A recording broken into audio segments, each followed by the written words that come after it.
there's actually probably more poker players than there are golfers. Fastest growing area of gaming is going to be poker.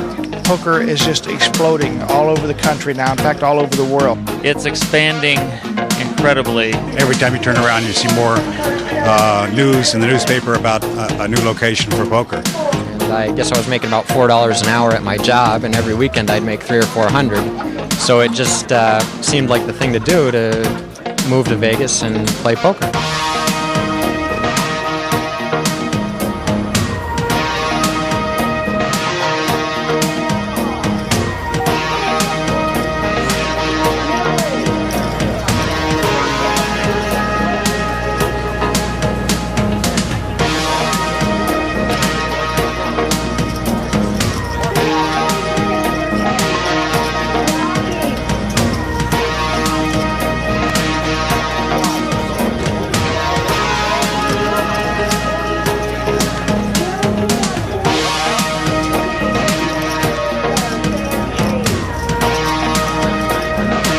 Welcome to Binion's Horseshoe, home of the greatest poker battlefield in history, the World Series of Poker.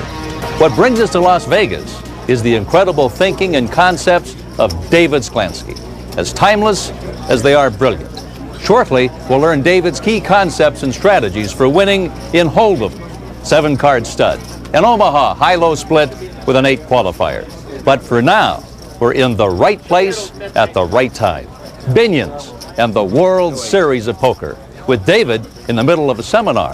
Let's eavesdrop and pick up on some of the highlights. What I'm trying to do is I'm trying to tell you things that the typical player doesn't know. On the flop and Hold'em, if it's a big pot, and the flop comes down, let's say 2 spades, but it is important to realize what they think you have when you're trying to decide how to play.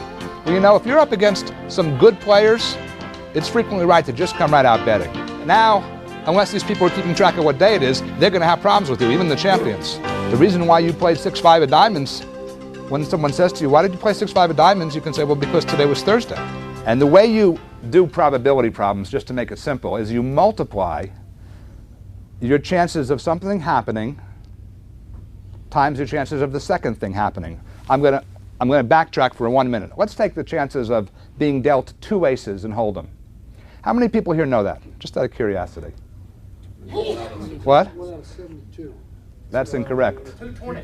Okay, I hear a couple. I have a lot of close ones. So about 5 or 6 people here know it's 1 out of 221, which, if you put it in terms of odds, is 220 to 1. Let me show you how you do that. And this is a very important principle that if you know this principle, then you can work out so many of your own problems. The first card that you're dealt in Hold'em could be an ace. How often? What is the chances that the first card you're looking at is an ace? Simple. 1 out of 13, 4 out of 52 is another way of looking at it. I'm going to say 4 out of 52 just for the time being. Now this is the important part. What is the chances that if your first card is an ace, that your second card will also be an ace? Okay, that's right. It is 3 out of 51. Because if your first card is an ace, then the chances that your second card is an ace would be 3 out of 51. And if you, 51, and if you reduce, that becomes 1/13th. And this becomes 1/17th. Anyway, when you now the point is this: you multiply those 2 fractions. If you know the chances of the first thing happening and you know the chances of the second thing happening after the first thing has happened, you multiply the fractions and the answer becomes 1 over 221. That is the way you do any simple probability problem involving cards. If you're trying to decide your general strategy, how to play in the game, it depends on how good your opponents are. If your opponents are not astute, if they're not perceptive, if they're not trying to figure out what you have, then you do play basic strategy in the same way that there's a blackjack basic strategy. You play certain hands, in certain positions, you call if you get good enough pot odds, you make certain bets and bluffs, etc., according to a simple way that you could probably program a computer, and that computer would do quite well following some basic rules. If your opponents get a bit better, though, now you must play the second level. But you don't play the second level if your opponents are bad. If you try to play the second level against first level opponents, you won't do as well as that guy who just sits there and plays. I've had so many people say to me, you know, I just bought your little Hold'em book. I follow the rules there. I just play. I just won $900. And you know that they don't play that well, but they don't even feel like they have the right to deviate from these simple rules. And there are many games where that is the best way to play, or pretty close to the best way to play. But if they start playing better, now you've got to play a counter strategy. You've got to figure out the best way to fool them, or even double fool them. In other words, you might play your hand differently than the way it would appear in order to fool them. And then if they get even better, you know what? You'll say to yourself, I'm going to play my hand the normal way because they're going to think that I'm fooling them. I mean, like a simple example that comes up all the time in Hold'em, a pair flops on the board. Let's say 2 jacks and a 4. 5 people are in the pot, you got ace-jack. Well, you know, if you're up against some good players, it's frequently right to just come right out betting. You know why? Because good players will say, oh, no, he would never have bet a jack there. He's going to check raise. You play against real good players, just come right out betting. You're going to get a pair of 5s, he's going to raise you, and then another guy's got 2 aces. He says, oh, I know that he knows that he doesn't have a jack, so I'll re-raise him. You're sitting there with ace-jack. That's happened to me many times. So the point is, if you're up against players who play better, you got to play better.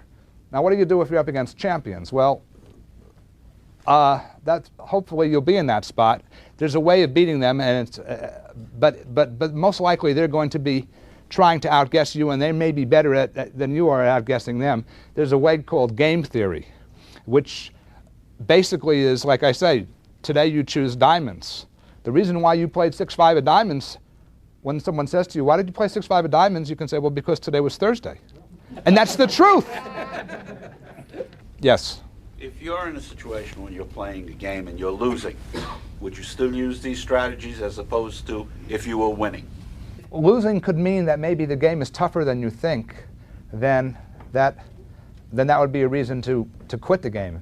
If losing means that your cards are running badly, everybody here knows, or most people here know, that I don't believe in that cards don't know whether or not you're winning or losing. I read chapters about that. There is something else, though. If you are losing, it is true. There is a reason to change your strategy a little bit, which is that even though you don't believe in it, your opponents believe in it. So if you're losing and that causes them to play against you differently, then that's something that you might have to adjust for. It may even make you want to quit, because sometimes players who normally play badly, let's say not aggressively enough, they see you're losing, they get courage, and they unwittingly start playing better. If you are a winning player, this stop losses, money management, all of that is nonsense. Except if you are losing so much money that you just can't think straight anymore. In general, it's just the more you play, if you're a winning player, the more you'll win. The more you play, if you're a losing player, the more you'll lose. There's 2 reasons you can be a bad player. Basically, you're a bad player because you are too loose, or you're a bad player because you are too meek. And the third way you could be a bad player would be because you are you give away your hand, which is similar to too meek. So either you're too meek, or you're too loose, or hopefully, or you're both, which is, of course, a horrible player. But which type do you mean? When you say the name David Sklansky, it's interesting, the responses you get. Naturally, David Sklansky is the professor. He's one of the better card players in the world. Genius, you know. He's one of my favorite people. Teacher, lecturer, poker player, professional, intellect, mathematician. I see him jotting down little notes, and I'm wondering, what is he writing? Basically, he taught me how to play Hold'em. David Sklansky is probably the smartest of all the poker players. As unquestionably, his books are the best of all the poker books that was ever written. I mean, the man just knows what he's doing. There were things in his book that I never even thought of. He revolutionized the whole thinking of poker and gambling. He is the authority on poker strategy. I just can't say anything but good about David. For one thing, my granddaughter's a first-year college student. She was failing math early in the semester. He tutored her, and now she's getting an A.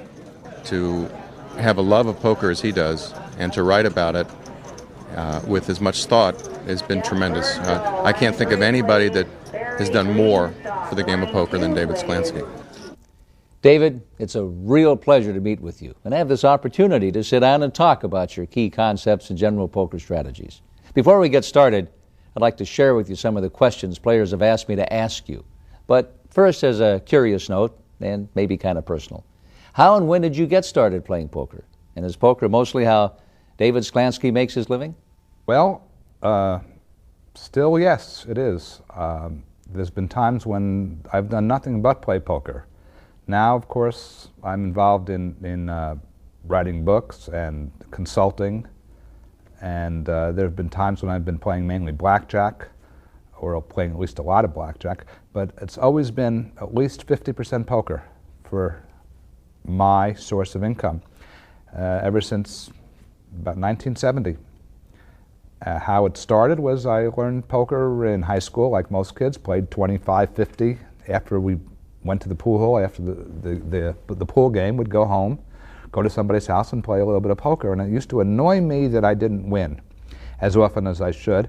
I bought some books, read up on it a little bit, and I found myself able to win in these small home games. Then I went to college, University of Pennsylvania, Wharton School. And I have to say that I didn't attend as many classes as I should because I found a poker game. And these kids that I played poker with, they were all excellent players. And guess what? I started losing again. This annoyed me to no end. So I sat down, started thinking about what I might be doing wrong, and tried to study even some more about the game. And I started winning in this college game. And this college game of mine was interesting in that the players would discuss every hand. It wouldn't be like nowadays in casino where no one wants to tell anybody anything. I would be playing in a game, and after every hand we'd discuss it. The money didn't matter as much as the challenge of playing correctly. And there were about 5 or 6 of us guys that all got to be very good players. Now, I leave college, I get a job as an actuary, actuarial trainee. I hated it. I had always had a good aptitude for math, but I was always sort of kind of rebellious, and I couldn't stand the idea of having these people telling me what to do. So while I was supposed to be doing my calculations on this newfangled calculator that they had in those days for the insurance company, instead I was working out poker probabilities. And finally, after a particularly annoying incident at work, I just left, got in my car, and drove to Las Vegas. Said, I want to be a professional poker player. So that's basically how it all started. What happened after that is that I got into some problems for my blackjack play. And now I found myself being thrown out of casinos even when I was playing poker. What happened next was that I became afraid that I wouldn't be able to play even poker because I couldn't enter the casinos. And that's what made me decide to write my first book, hopefully that would gain some respectability, so to speak. Now, actually, when you wrote your first book, Hold'em was really a relatively unknown game. How did that come about? Well, that's a very good point. When I was asked to write a book by the Gamblers Book Club, they suggested high-low split because they knew that was my game, my best game at the time. And in fact, there's still a chapter in Doyle Brunson's major book written by me on high-low split. But when they asked me to write a high-low split book, I turned them down. I said, there's a new game that they're playing now downtown in Las Vegas. It's called Hold'em. Nobody seems to understand how to play this game. This is 1970? This is 1976. 76. Okay. I said, I want to try my hand at writing a book about Hold'em. Interestingly enough, I had only played maybe 100 hours when I sat down to write this book. But writing the book made me think about the game. I thought very hard about it, and I wrote a 60-page book, which is still to this day the biggest seller of all my books. And as I told you yesterday, there was a funny little incident that occurred about a year later when I was still very worried that I wasn't allowed in a lot of casinos when I happened to be up in Reno in the MGM Grand Casino. And they I needed a check cashed. And I was playing poker at the time. The cardroom manager got the casino manager to okay the check, but when he did, he said, "Is David Sklansky in this room right now?" I said to myself, "Oh my God, what did I do? I'm going to get thrown out of the MGM. I let my presence be known to the casino manager." Casino manager comes over to me, says, "Are you David Sklansky?" And I said, "Yes." He said, "Oh, I just want to shake your hand. I've read your book, and I really like it." It was that was the moment that things turned around, and I became known as David Sklansky, author, rather than David Sklansky, persona non grata, as far as the blackjack was concerned. And then, of course, from that point on, it was almost all poker. David, that's fascinating. Those are great stories. Now on to the questions. You've said money management is a fallacious concept, yet there are scores of examples of players going broke because they didn't properly manage the money they had. How can these two things jibe? This is a very important question you're asking me, because people get confused between two concepts. One is what is normally called money management, and one is what I would call bankroll management. Bankroll management is very important. Even if you are a great player, you must have enough of a bankroll to sustain the inevitable losing streaks.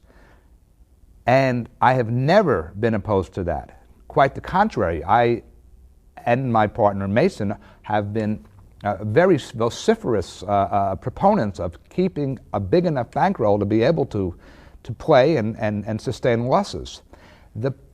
The concept that I am always trying to explain to people is the other definition of money management.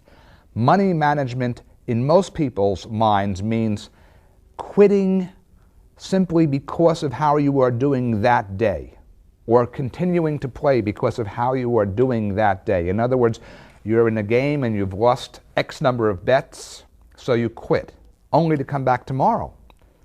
Well, that is a silly concept because it is all one game. If you are a serious poker player, you are playing by the week, by the month, not by the day. And if you, for instance, are in a very good poker game, you don't quit simply because of how you are doing. You quit because the game has gotten worse. You quit because you are tired. You quit because you don't want to win too much and have them not invite you back to the game. These are all proper reasons, but not because I'm going badly, I'm getting bad cards that day, or because I've lost a certain amount, or because I've won a certain amount. That is simply incorrect. This isn't my opinion. This is just simply incorrect. If you will play in a game where you have an advantage, the longer you play, the more you will eventually win. If you play in a game where you have a disadvantage, the longer you play, the more you'll eventually lose. There's no way of getting around that. If there was such a thing as getting around having a disadvantage simply by money management, you could go to the crap table and win. By money management, in other words, by quitting at the right time or not quitting at the right time, but you cannot do that. Money management is a completely spurious idea as far as when you quit or when you don't quit. The only thing that matters when you are gambling is to gamble where the odds are in your favor, where you are the best player, where you figure to win. And when you are in that situation, play as long as you can. When you are not in that situation, quit at the first opportunity. That's really all there is to say. Bankroll management, as far as having enough money, that's different. But money management, no. Another question that came up a lot was playing in wild hold'em games, where most pots are raised and re-raised, oftentimes cat before the flop. How do you play big cards? Hands like ace-king suited, ace-queen, when they don't hit the flop. What's the proper criteria for chasing with these kinds of hands? Or do you chase? Well, you chase, certainly, if the pot odds warrant it. That will be explained later in more detail. But to answer your question about big cards are really not such a great hand unless they are suited in games that you speak of. Because when you are in a game where people are playing wildly, invariably somebody makes a good hand.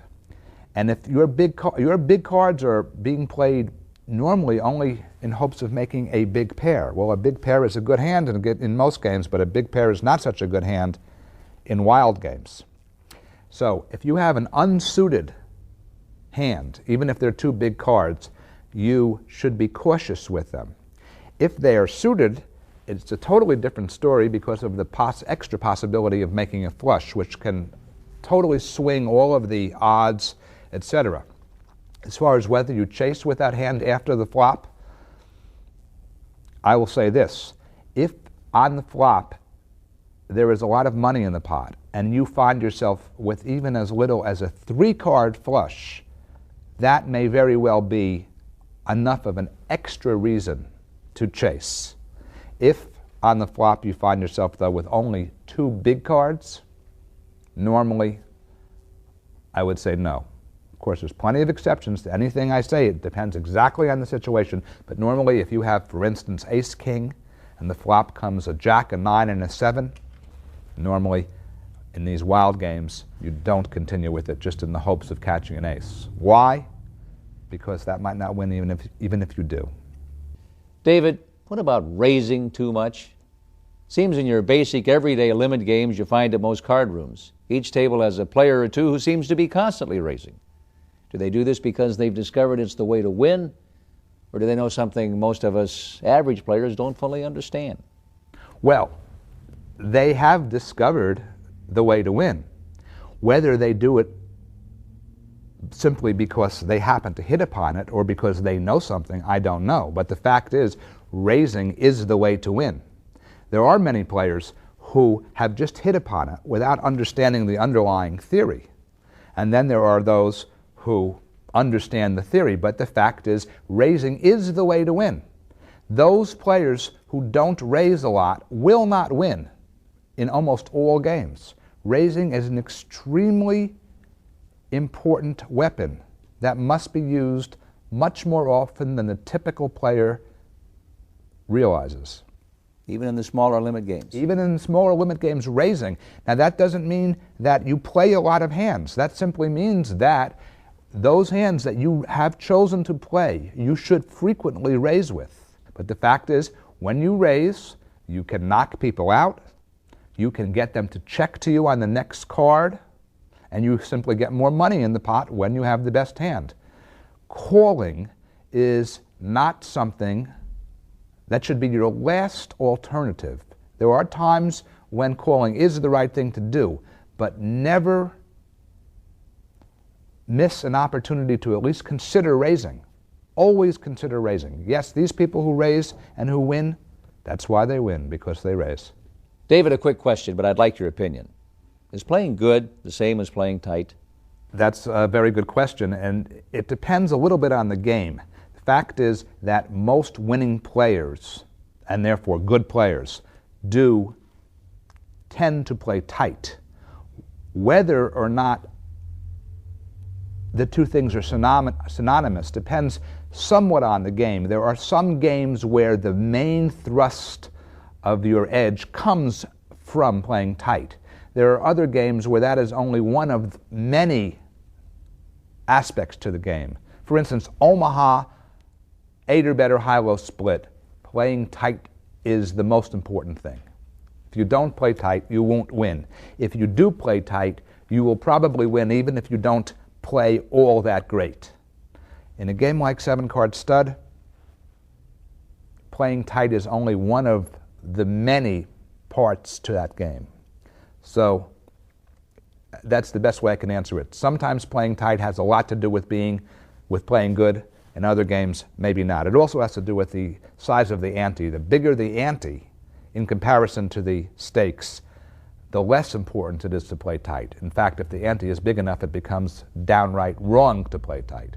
Playing tight simply means on your first round of betting to throw away most of your hands. That's only one aspect to being a winning player. All winning players throw away bad hands, that's for sure. But there are plenty of losing players who throw away bad hands too. Just playing tight in most games is not enough to win. David, What do the good players do to keep their game in top form, and how do players get to be good? Well, I think there's two different ways. One way is by having a talent for it. And the fact is, there are players who just seem to have great talent for games or for cards. And in fact, that particular method was the prevalent method up until about 10 or 15 years ago, where the people who were playing cards for a living, winning, came from pool hustling, came from the other side of the track, so to speak. But lately, it has been discovered that the more studious type of person who doesn't have great talent necessarily for cards, but is willing to study, to learn, whether it be books, videotapes, or just thinking. And the fact is that poker is not a game of just instinct. It's fine if you have that instinct, fine if you have that talent, but if you're willing to put in the time to study, to think, to notice when you're playing, to notice everything, you can become excellent at the game by putting in the time and by putting in the work. Now, one last question before we get started. Some players become upset when they get a hand or a succession of hands drawn out on and start playing badly. And yet others seem to be able to just shrug it off without their play deteriorating or worse, going on tilt. What is the key to keeping your game at its best when everything seems to be going at its worst? Well, I think there's two keys to that. I can tell you what I do. These are basically psychological tricks that you can play on yourself, because nobody is happy when they're losing. The fact is that if you get into a game, and let's say a 10-20 game, and after the first hour you find yourself down $700, you know that it is very unlikely that you can get that $700 back that day, especially if you play properly, which means to throw most of your hands away. So, of course, many people start playing bad hands in order to try to get that $700 back. This is silly and wrong. The correct thing to do is just to play as well as you can, hope to get $300 of the $700 back, and once in a while you will get the whole $700 back. Well, how does one do that? And the answer that I've found is you have to sort of trick yourself. You have to just say, it doesn't matter whether I win or lose. It only matters that I play well. And the way you can get yourself to do that is, one, by having pride in yourself. I'm not here to win, I'm here to play well. Be proud of the way I'm playing. Be able to go home and say, you know, I lost $500 today, and a bad player would have lost $900 with those same cards. You have to realize that a day that you lose can make you money at the end of the month just as much as the day that you win, because if you lose $500 and a bad player would have lost $900, then that means that's $400 more profit at the end of the month. That's one trick.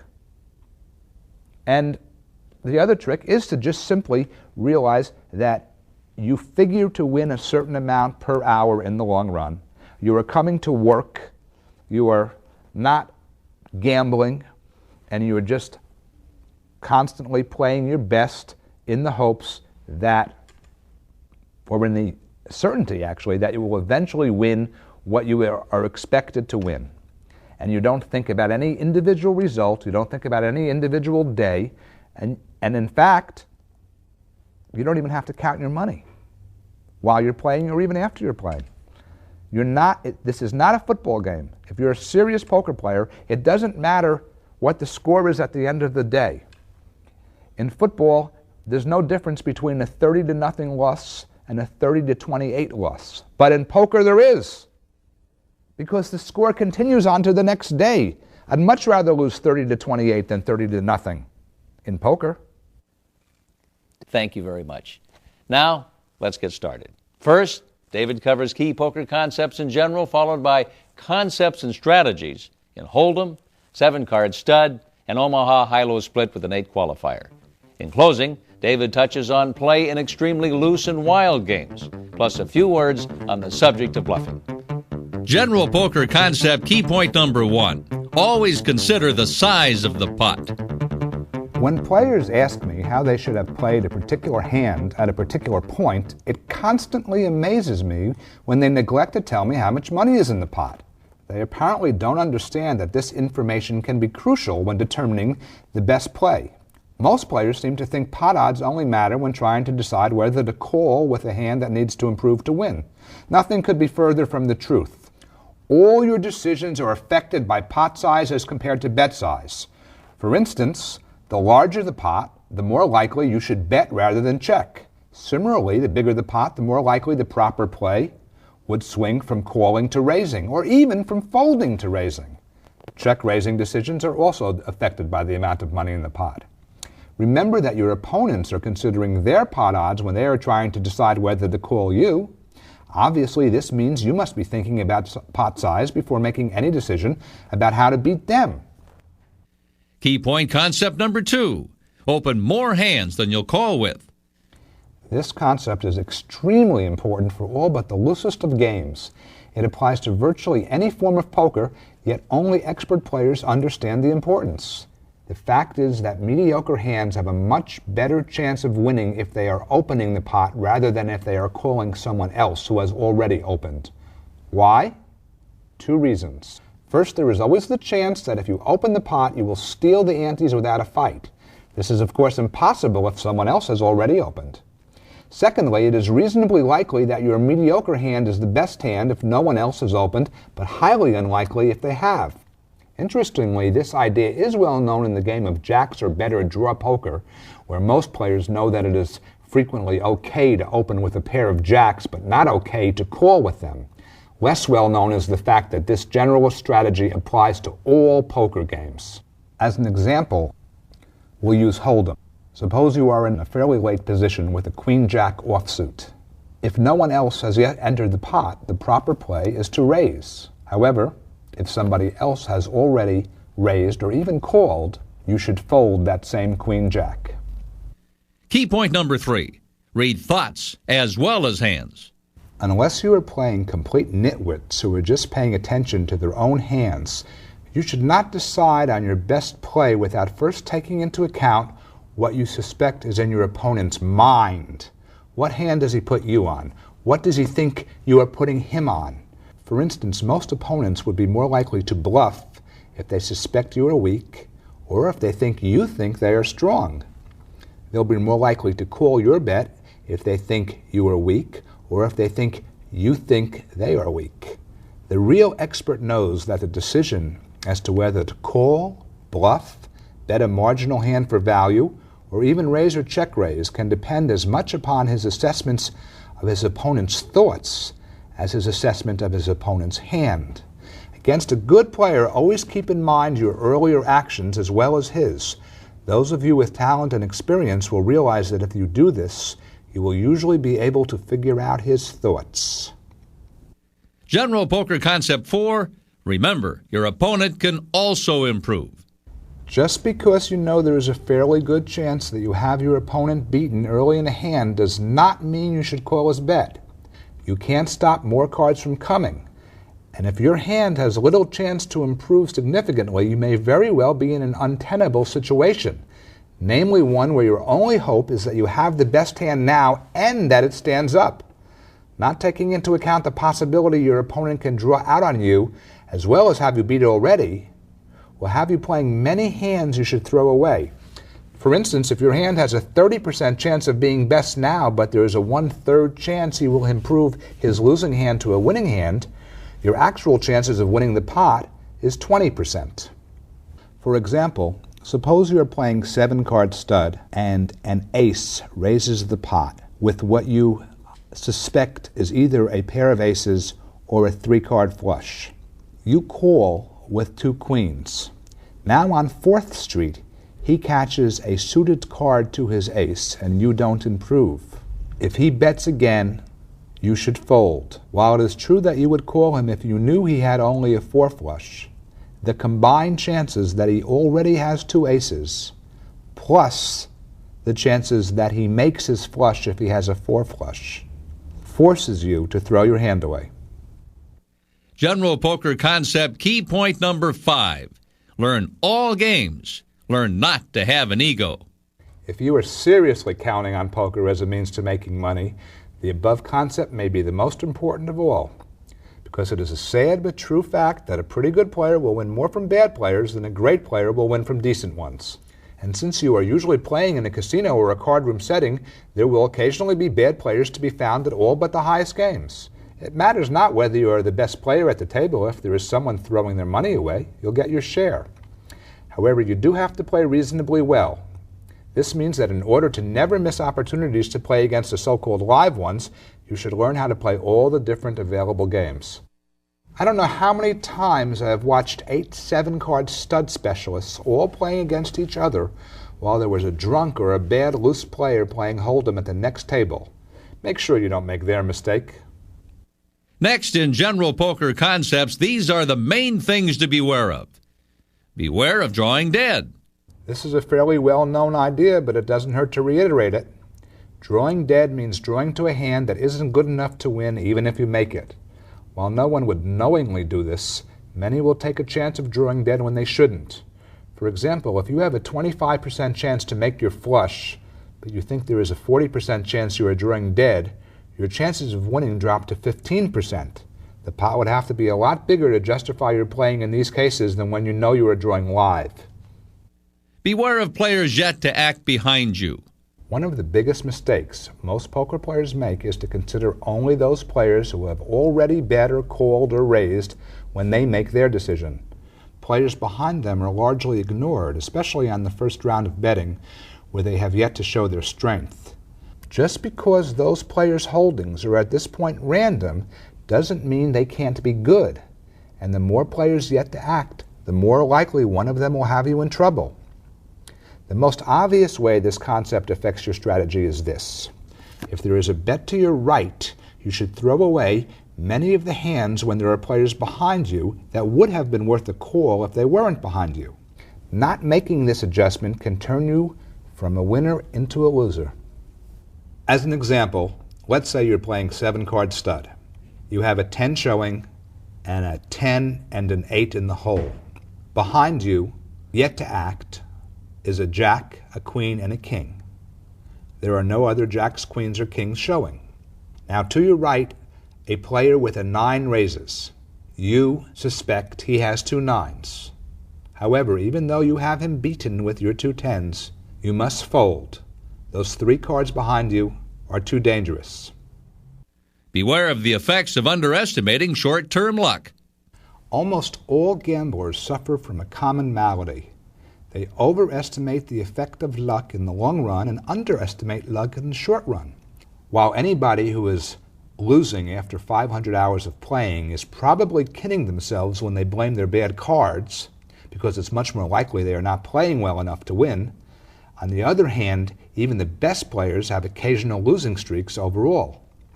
I expect to lose about 1 out of every 3 sessions. Now, I've heard it said that the successful person should have enough confidence so that he assumes he'll win every time he plays. But that is silly. What he should assume is that he will play his best every time he plays. However, even perfect play will only result in a win rate of about 70% in all but the easiest games. There are 2 specific dangers associated with overestimating your chances of winning in a particular session. For one, you are more likely to go on tilt, and you are more likely to play without an adequate bankroll. Going on tilt means playing badly when losing in a desperate attempt to get even. You won't do this if you accept losing as part of the game. As for bankroll, if you don't have 300 big bets, you don't have enough. Before we move to Hold'em, let's summarize Sklansky's General Poker Concepts. Always consider the size of the pot. Open more hands than you'll call with. Read thoughts as well as hands. Remember, your opponent can also improve. Learn all games. Don't let your ego keep you from getting in games that can get you the money. Beware of drawing dead. Beware of players yet to act behind you. Beware of underestimating the effects of short-term luck. Next, let's move to Hold'em. David Sklansky's Hold'em concept key point number 1. Adjust starting hand requirements based on your position. As much as the importance of position has been emphasized by all Hold'em experts, it still hasn't been emphasized enough. The fact is that the rules of Hold'em put tremendous pressure on you when you are in early position. Not only do you have to worry about better hands behind you that have yet to act, you also have to act first on the next 3 rounds of betting. This means that in early position you need a very high-quality hand to play, with the exception of the occasional deceptive type hand like 6-5 suited. Many players do play almost as tight as they should in early position, but few of them fully understand the other side of the coin. Tight, good players invariably don't play loose enough in late position, especially if there are already players in the pot. The fact is, if you are on the button or next to the button, it is wrong to throw away hands even as mediocre as Queen 8 suited or Jack 10 offsuit, especially if your opponents don't play that well. While you shouldn't go overboard, please understand you are costing yourself money if you don't play considerably more hands when you are in late position. Hold'em key point number 2. Pay attention to which players are in the blinds. This is another concept that only experts know. Merely good players, for the most part, frequently don't extract all they could have out of a game because they don't adjust their play before the flop based on what kind of players are in the blinds. For example, if the blinds are very tight players, you should raise with far more hands in late position if no one else has already entered the pot, since there is a good chance that you will win it right there. If they are loose players in the blind, you should fold some of those very same hands. For example, against loose players, you should fold hands like 2 deuces, Queen 9 offsuit, or Ace 8 offsuit, and just call with hands like 2 sevens or a Jack 10 suited, all hands with which you would have raised had there been tight players in the blind. But against loose players, raise only with premium hands. Even more important than how tight the blinds play is how good they play. Yet only the best players realize this. They know that when even one of the blinds plays badly, they can play many more hands in any position. This is because they can often profit later on in the hand in some way from that weak opponent in the pot. Conversely, you should usually tighten up when the blinds are both very good players. Keep in mind there is a huge difference between a player who plays well and a player who plays tight. Key point 3. Consider extra outs. In Hold'em, extra outs basically means a draw to a backdoor hand different from the one that you are going for on the flop. This typically occurs when you flop not only a pair but also a 3-card straight or flush. It may seem that the approximately 4% chance of hitting this backdoor hand is insignificant, but this may not be so at all.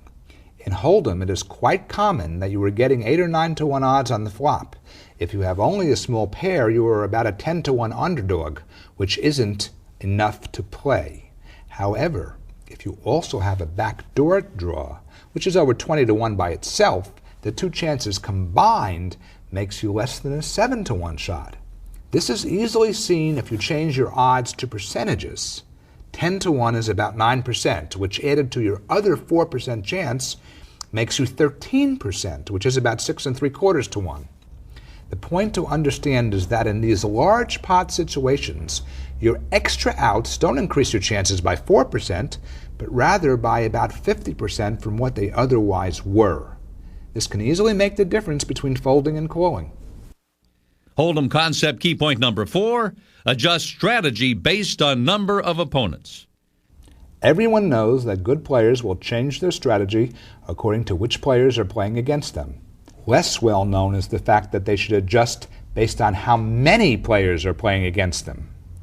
The fact is, many Hold'em hands do better in the long run against many opponents, while others do better against 1 or 2 opponents. As obvious examples, 10-9 suited is best multi-way, whereas Ace-Queen offsuit is just the opposite.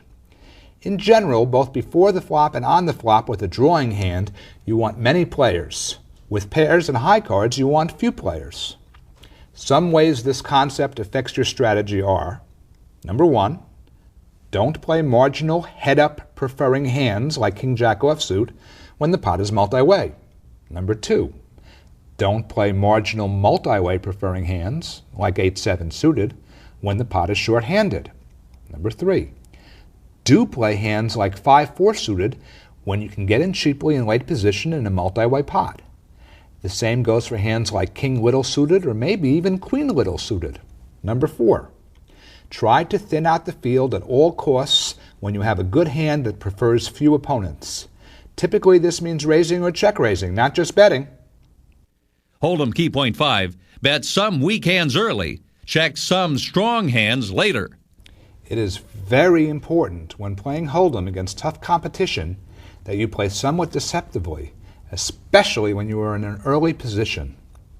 If you almost always bet your good hands and check your bad ones, you are making things very easy for your opponents. They will simply bet when you check and fold most of their hands when you bet. To get out of this dilemma, there are a few things you should do. Number 1, bet most pairs on the flop, even bottom pair, especially if you have something to go with it like a high kicker or a 3-flush. Also bet most of your pocket pairs unless 3 overcards flop. Number 2, check top pair on the flop if it looks like you can get in a check raise that will thin out the field. Number 3, when you do bet a good hand on the flop, consider checking on 4th Street, thus representing one of the weaker hands that they now know you'll bet on the flop. If they bet after you check, you should usually raise. For instance, suppose you have 10-9 suited and the flop comes Ace-10-5, 3 different suits. You should usually come right out betting.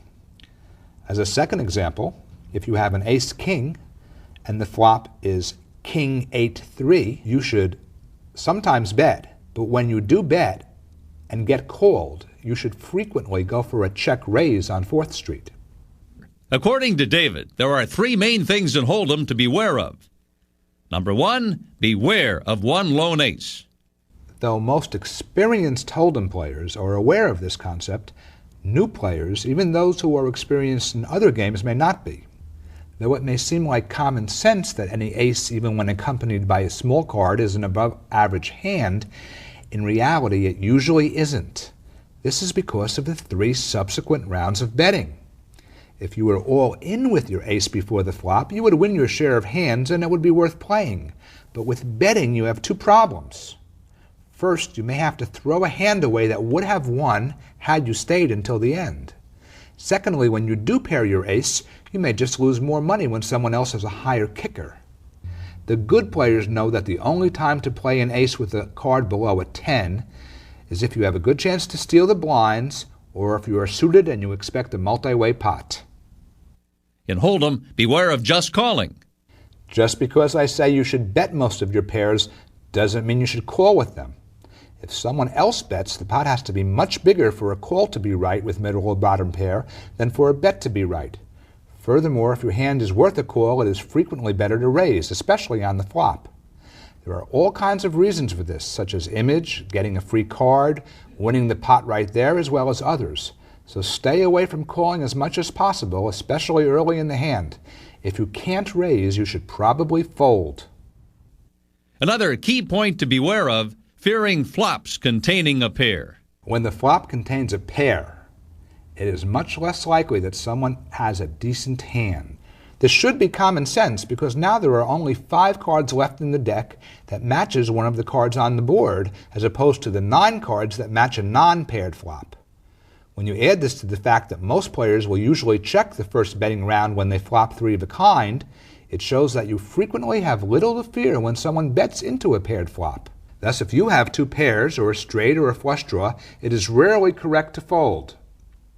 Just as important is the fact that a flop with a pair can present a very good bluffing opportunity, especially against players who are unaware of the above concept. The best opportunities occur when the pair is small and there is no possible straight or flush draw. How to play when a pair flops is a very complex question, but you are well on your way to answering this question if you almost welcome rather than fear such a flop, even when it doesn't hit you. Let's quickly summarize David's key Hold'em concepts.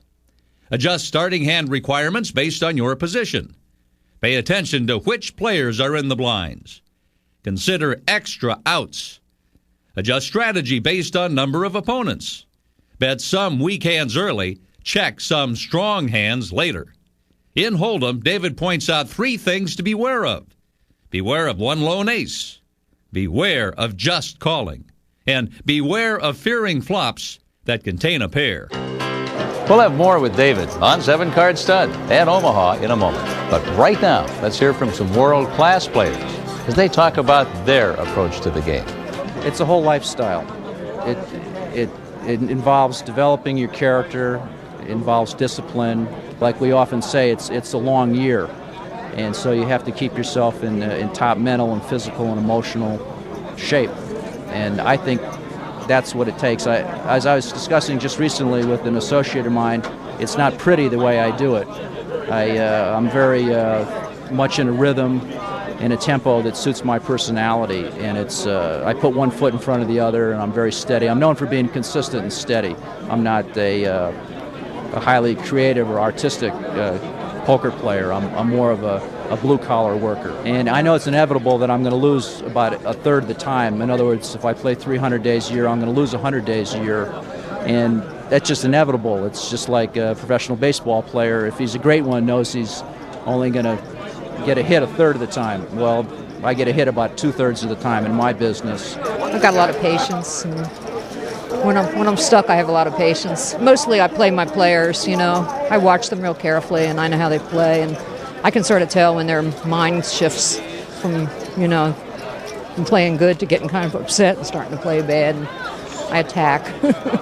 One thing I've learned over the many years is that there's great similarities between a high-stakes poker game or a high-stakes poker tournament and the business world. That the business world is really a business of people, not corporations or legal entities as such, but people. And just like a card game is not really a game of cards, it's a game of understanding people and understanding your opponents in the various games. The less sophisticated players don't tend to vary their game at all. They play the same way all the time. So a more expert player, particularly a professional player, can pretty much understand how they play all the time. So they're very predictable. A good professional player is not predictable. Their game changes, their attitudes change, and their game's playing style is always camouflaged from their opposition, whereas the lesser sophisticated players play the same way all the time. And that's a big difference when you get ready to add up the chips at the end of the day. Interesting comments. Now let's get back to concepts and strategies with David. Next subject, 7-Card Stud. David Sklansky's 7-Card Stud key point number 1. Adjust starting requirement to cards that are out. All stud players know it is better to have live starting hands, but few know how important it really is. Whether you have high cards, pairs, a 3-card flush, or a 3-card straight, be aware that your hand has become significantly worse and frequently unplayable if some of your needed cards are showing. In the case of flush and straight draws, you should also be paying close attention to how many of your potential pair cards are gone, as well as your flush and straight cards. In a close decision, the liveness of those cards can make the difference. Conversely, be aware that seemingly mediocre hands can become quite playable if absolutely all of your useful cards are alive. Knowing this will allow you to play a lot more hands than might be expected, especially in large ante games. A hand like 10-8-7, for example, should be far from an automatic fold. One other hint. Be more inclined to play if you have seen no cards of the same suit of your up card. You will often be able to steal the pot later on when you show a 3-flush. For example, in this case, you would usually throw your hand away, even though you have 3 spades. Not only are there 2 spades showing, but there is also a 6 and a 3 that could pair you. In this second case, you would almost always play, even though this hand on the surface doesn't appear all that good. However, there are no jacks, 9s, or 8s out. There are also no 10s, queens, or 7s. Finally, there are no spades. Given all that, your hand is actually quite strong. What we have here for this third example is an unusual hand that can be worth playing, especially against tough opponents. Though your hand is weak and one of your jacks is showing, You can turn this to your advantage because now most players will assume that you probably started with 3 hearts. This means that if you catch 2 more hearts, you may very well be able to steal the pot. 7-card stud, key point number 2. Starting pairs are much better with high kickers or 2-card straight flushes. When you are dealt a small or medium pair, it is frequently a borderline decision as to whether to play the hand. Therefore, a small extra edge can easily make the difference.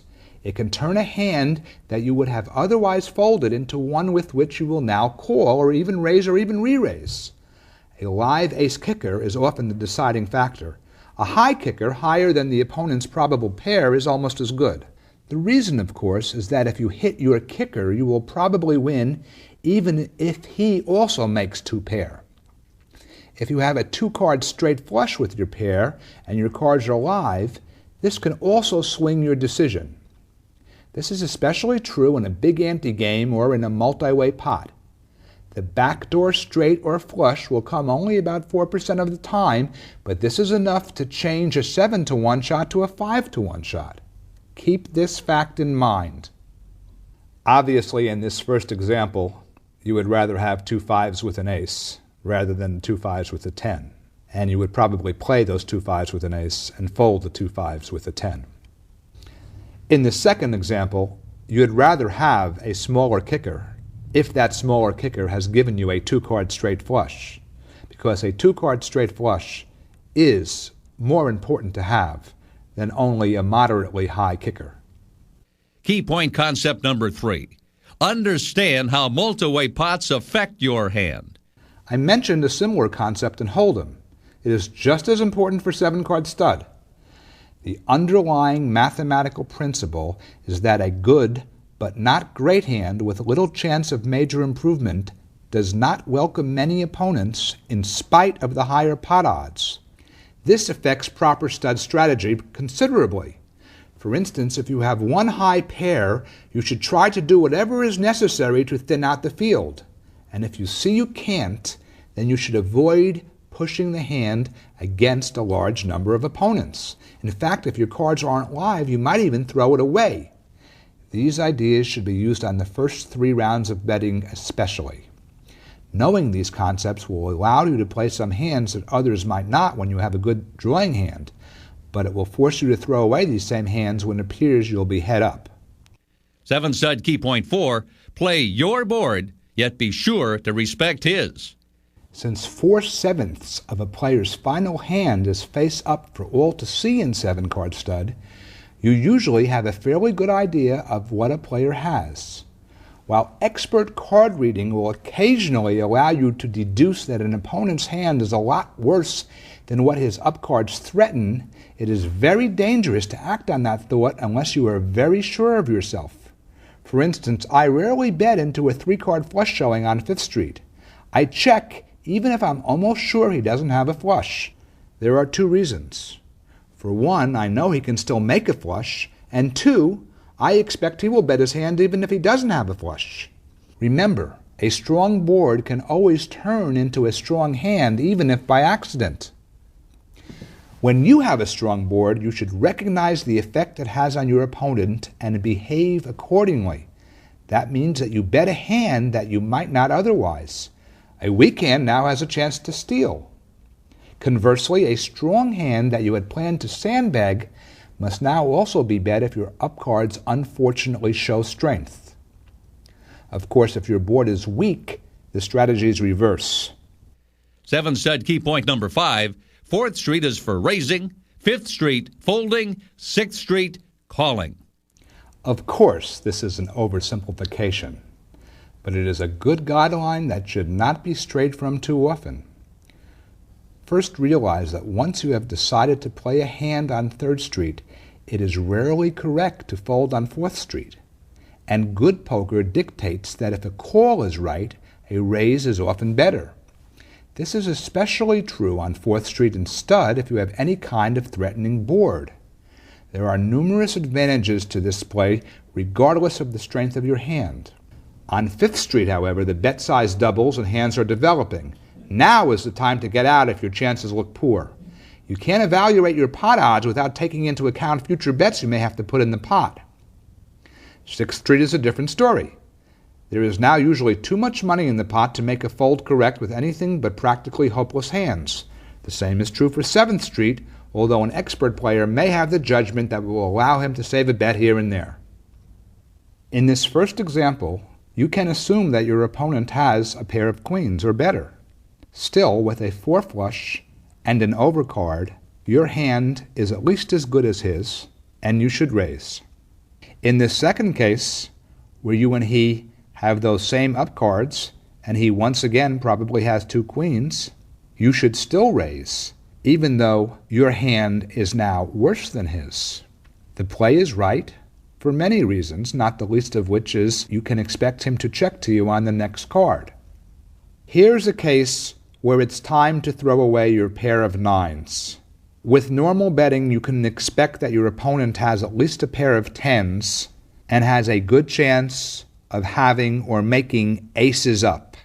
It's simply not worth chasing. Now, in this last example, you have that same pair of 9s, and your opponent, again, could have aces up or make aces up. But since he didn't catch his ace until the 6th card, the pot has gotten too large to get away from. Thus, you are forced to call. According to David, in 7-card stud, beware of the following. Beware of dead pairs, even big ones. Any pair, except for maybe 2 aces, is very vulnerable when a lot of your improvement cards are already gone. In fact, you should usually throw away pairs as high as kings if both your 3 of a kind cards are gone, or even if only one of them is showing and 2 of your kickers are gone as well. Believe it or not, this is true even when you are quite sure you have the best hand at this point.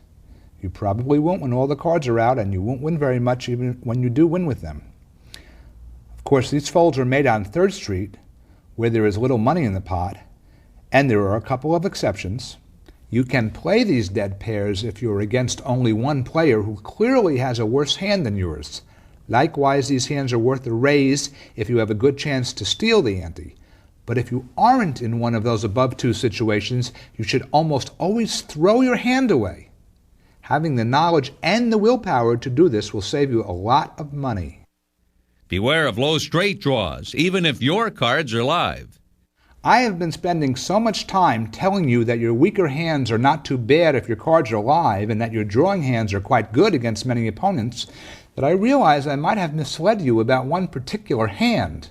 Small 3-card straights can never be that good and should be played cautiously and frequently not at all. The fact that all your pair and straight cards are live doesn't help you that much against one player, since you are getting lousy pot odds on your straight, and your pair, if you can make it, will almost certainly be too small. On the other hand, your 4, 5, 6 is no better off in a multi-way pot. Your pot odds increase, but so does the chance that you will make your hand and still lose. Those small straight draws with live cards can be played if it's not too expensive. You have to be ready to get rid of them quickly, even when you help your hand. If you never play them at all, I won't object. Beware of automatic 7th Street play. When there are no more cards to come, many of the concepts that apply to all the other earlier betting rounds no longer hold true. The main reason is you are no longer worried about giving free cards or forcing them to pay to outdraw you. A bet is thus normally not right anymore just because you are favored to have the best hand. You usually have to be favored even if you are called. This is just one example where your strategy changes. The mistake of playing too automatically on the river can best be examined by taking the case where one player has an obvious pair of aces against a player with an obvious pair of kings. On the last card, the aces typically bets if he improves and checks if he doesn't. The kings, if checked too, will always bet if he improves and sometimes bluffs if he doesn't. A little thought will show that it is better for the aces to sometimes check raise when he improves, as well as sometimes when he doesn't. He should also frequently come out betting without improving. It all depends on the player he is up against. 7th Street, just like any other street, provides the expert player with opportunities for creativity. Don't go overboard, but do take that opportunity once in a while. Next, we'll visit with David on Omaha High-Low 8 or better. But first, let's briefly review the Sklansky 7-card stud key concepts. Adjust starting requirements to cards that are out. Starting pairs are much better with high kickers or 2-card straight flushes. Understand how multi-way pots affect your hand. Play your board, but respect his board. And key point number 5 in 7-card stud, 4th Street is for raising, 5th Street for folding, and 6th Street is for calling. As David points out, 7-card stud, 3 main points to beware of are: beware of dead pairs, even big ones. Beware of low straight draws, even if your cards are live. Beware of automatic 7th Street play. Next, David Sklansky's key concepts in Omaha High-Low Split with an 8 qualifier. Key concept number 1, play mainly hands where all 4 cards work with each other. When you have 4 cards in your hand, how many different 2-card hands are you holding? If there is not a pair in your hand, the answer is 6. Think about it. When you have a pair, you can still have as many as 4 different hands. Now, it should be obvious that you would have the edge on your opponent if you were allowed to play more hands at one time, even if his lesser number of hands were somewhat better. Well, this is the case when he plays a hand like King-King 8-8 or King-Queen 3-Deuce. In both cases, he is basically only playing 2 hands, since King-8, King-3, and King-Deuce are not likely to help win the pot. Contrast this to a hand like Ace-3, 4-6, where the Ace-6 is suited. Any one of the holdings, Ace-3, Ace-4, Ace-6, 3-4, 3-6, or 4-6 might make the difference in the hand. On the high side, you want a hand like King-Queen Jack-10, preferably double-suited, or Queen-Queen Jack-9, etc. A high pair that isn't double-suited or that doesn't have Ace-Deuce or Ace-3 to go along with it should be usually thrown away. In general, if you have a wasted card in your hand, the rest of your hand has to be very strong to make it worth playing. Key point number 2, don't automatically play Ace-Deuce or Ace-Ace. There are absolutely no unsuited 2-card hands that should be automatically played in this game. If it is expensive to see the flop, you have some tough opponents, and your position is not good, you should throw away even Ace-Deuce or Ace-Ace if you have little to go with them. Ace-Deuce 9-7 or Ace-Ace Jack-8 with no ace-high flush draw are examples. The reason for this was explained in key point number 1. There are some hands that should be played almost no matter what. They are Ace-Deuce 3 anything, Ace-Deuce anything anything where the ace is suited, and Ace-Ace Deuce anything. Also Ace-Ace 3 anything where the ace is suited, and Ace-Ace 3-4. There are some other hands in this category as well, but I'm sure you get the general idea. Hands that are almost always playable include Ace-3 anything anything where the ace is suited, Ace-Deuce anything anything, Ace-Ace anything anything, King-King Ace-4, King-King Queen-Jack, Queen-Jack 10-9, etc. Realize that 2-3-4 can be a lot better than 2-3 because it provides so-called counterfeit protection, but beware of playing it when an ace doesn't flop. Omaha High-Low Split 8 or better key point concept 3, adjust for position and bet size. The rules for Omaha work just like Hold'em. If you are first, you stay first. That means just like Hold'em, you have to have a much better hand to come in early than late. Keep in mind both parts of this statement. If you are presently a solid Omaha player, you are probably not only playing a little too loose in the first few positions, you are also probably playing too tight on the button or next to it. This positional advantage can allow you to play far more hands if you know what you are doing. As for bet size, be aware that there are many more hands that can be played for a single pre-flop bet than for a double or triple bet. This is even more true for Omaha than Hold'em. If you are a good player playing against bad players, you can sneak in with quite a few marginal hands if you play them well on later streets, and it is cheap to get in. Again, this is most true in late positions. Here are examples of 4 hands that can only be played if you can come in cheaply and you are in late position. Key point number 4, gamble more when you can win the whole pot. In general, in most Omaha games, the best player will also be the tightest player. This is less likely to be so in other poker games, but in Omaha, the fact is most players call too much, especially before the flop and on the flop. And your main edge therefore comes from folding hands others won't. Later on, I'll mention how cautious you should be when your hand is trying to win only half the pot. Few players play as conservatively as they should in this situation. On the other hand, many players don't play loose enough when they have a chance to scoop. In a three-way pot, your profit is 4 times as great if you scoop than if you split. So, if an otherwise marginal hand has a few outs that might win the whole pot, you should almost never throw it away. And if by playing a hand aggressively, you may be able to knock out a player so that you can now win the whole pot or even 3/4 of a pot that you would have otherwise split, then that is what you should do. In this example, you should play your hand, as weak as it appears. The reason is that an 8 will almost certainly scoop the pot for you. Had that 9 been a 10, you would certainly not play. Omaha High-Low Key Concept 5, know when to go for an overcall. One of the key decisions in Omaha occurs on the last round of betting when the player on your right bets and there is another player behind you. If you have a cinch for the whole pot, a raise is almost automatic. But what about other situations?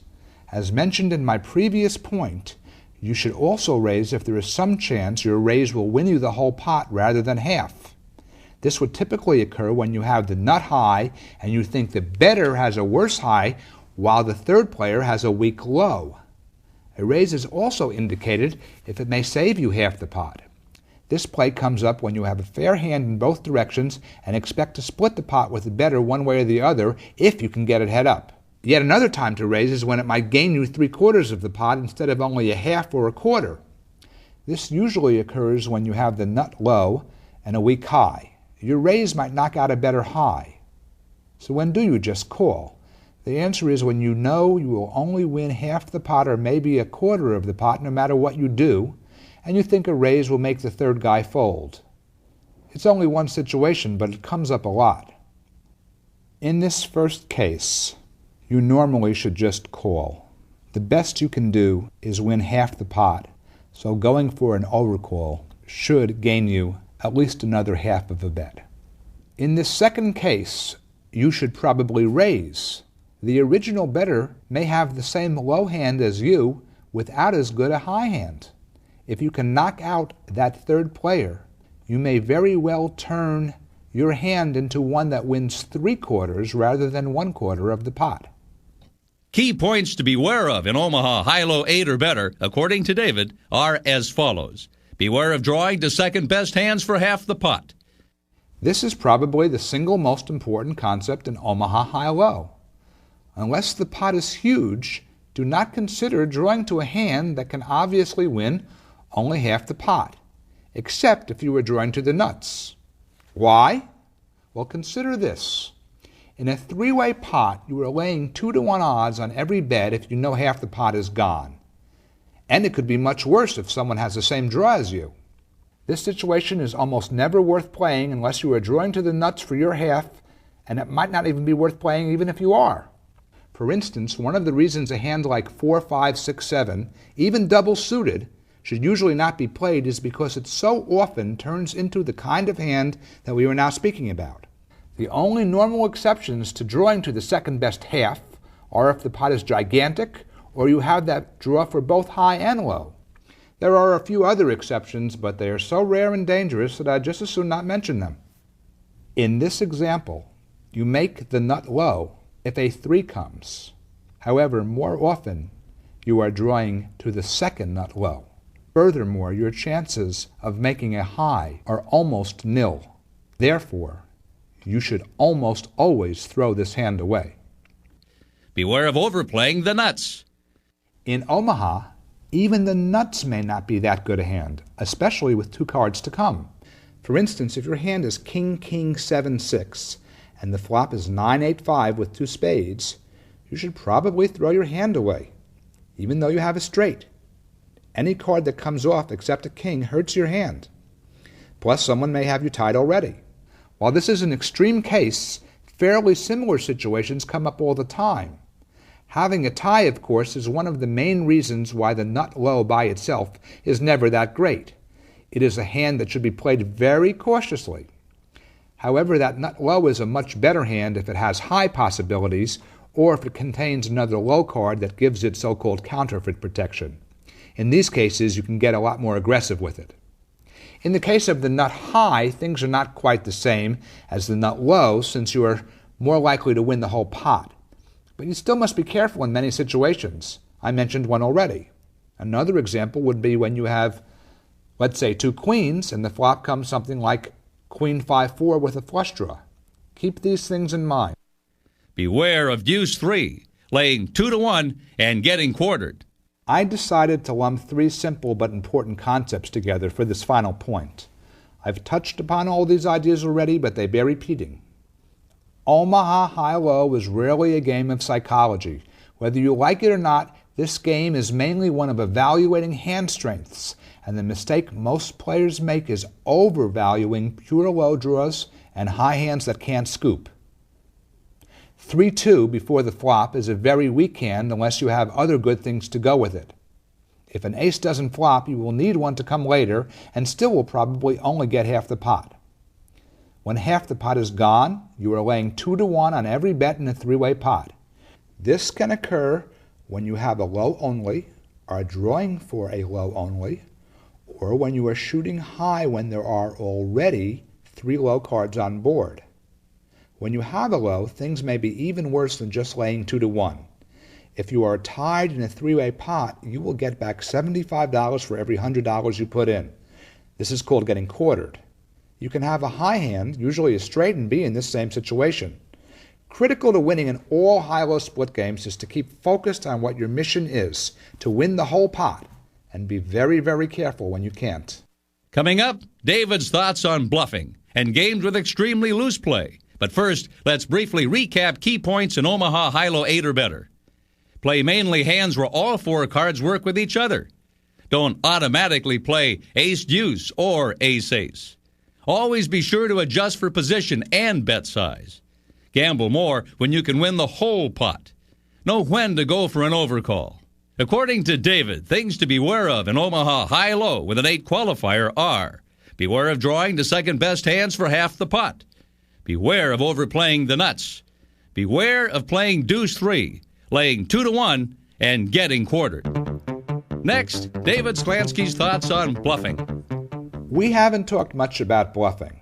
If you're a beginning player, you may find this a little strange, since most people think that bluffing is what poker is all about.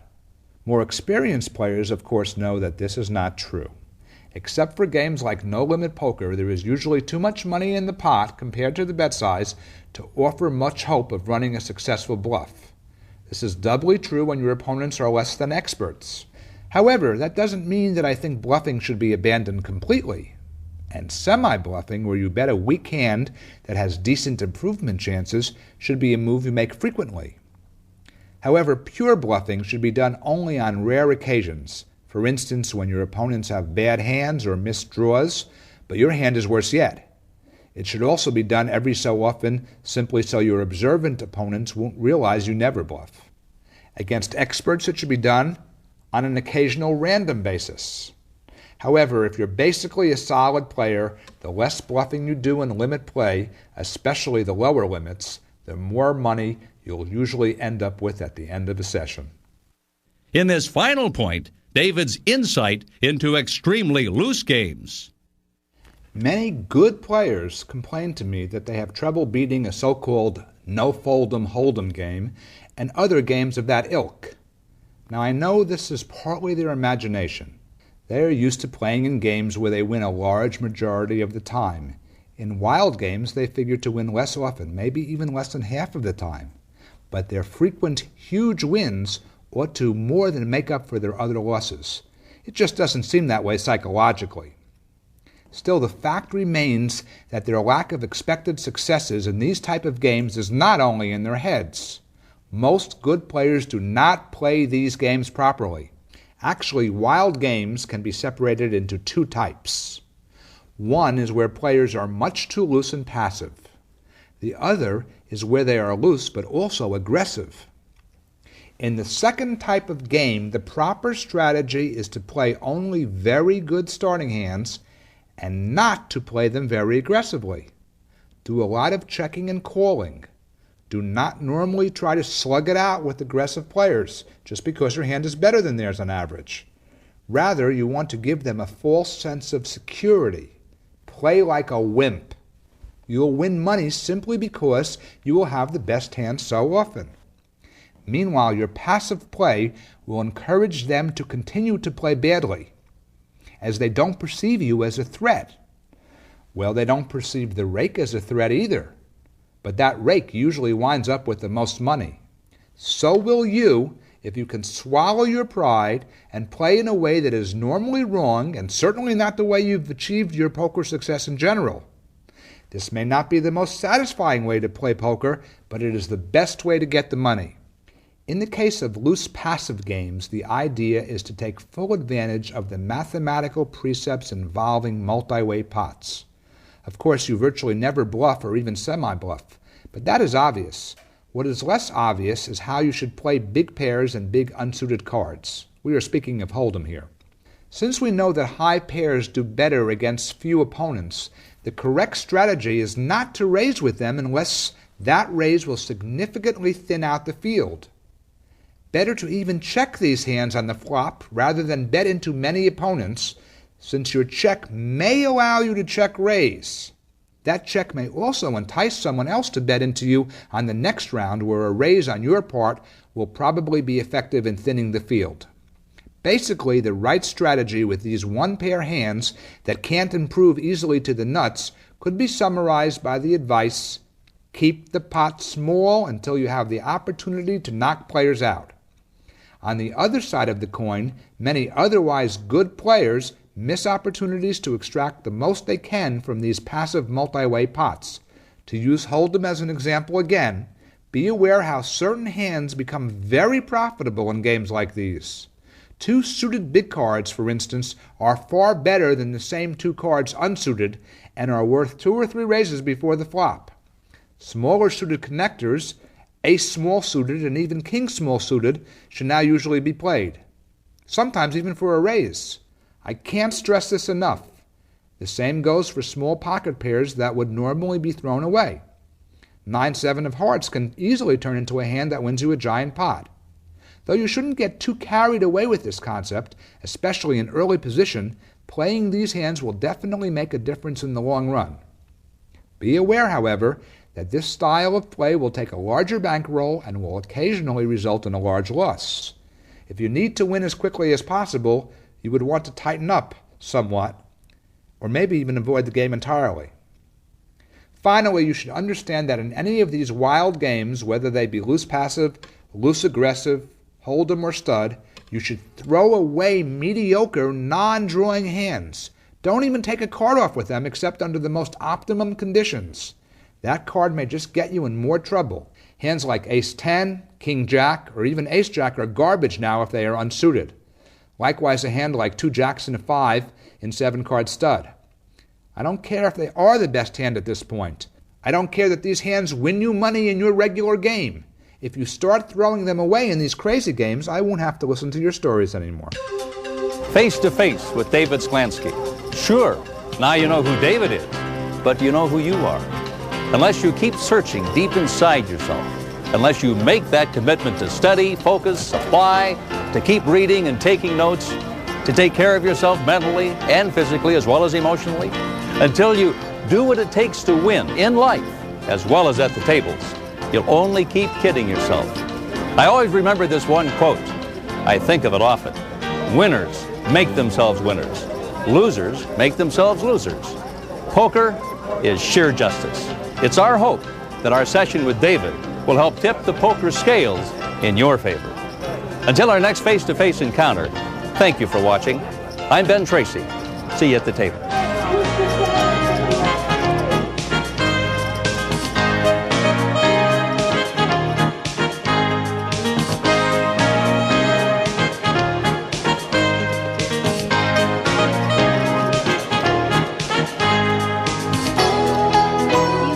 One bit of information, this much, that helps you win pots over the long haul, then you've made your money back 1,000 times. The thing that separates the winners from the losers is just a complete total knowledge of how to play poker very, very well.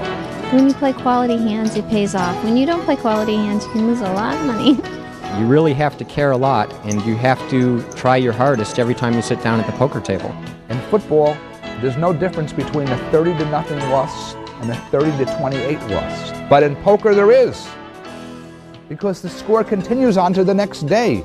I'd much rather lose 30-28 than 30-0 in poker.